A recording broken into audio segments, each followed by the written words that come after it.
So guys, meron na naman tayong dumating na parcel. Out of the 8 parcel that we are still waiting, meron na tayong dumating na 2.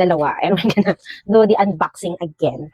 So for this one, actually hindi ko na alam kung saan ko ito in-order. Pero ito lang naman in-orderan ko. Shein, Temu, 4 pala. Shein, Temu, TikTok, and then Shopee. So hindi ko alam kung saan ko ito in-order.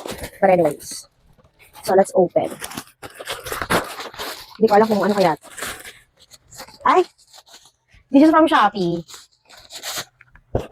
Ayan o, laruan to ni Leo eh. Aloka. The Balance Astro. This one, maglaruan. Wala, kalaki mo na girl. O sige na nga. O, sa kanya yon. And then, we have another one. Siguro from Shopee din to.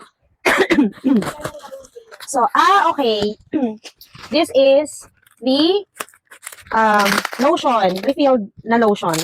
Kasi yung lotion na ginagamit ko ay mauubos na yung shower na nayasan, whatever. Basta yung shower na kulay sky blue ka. Ayun. So, ano lang to yung refill. Siya naman naman ito sa Watsons. Ewan ko ba, bakit ako bumili pa sa Shopee. Katamaran. Hirap naman tanggalin.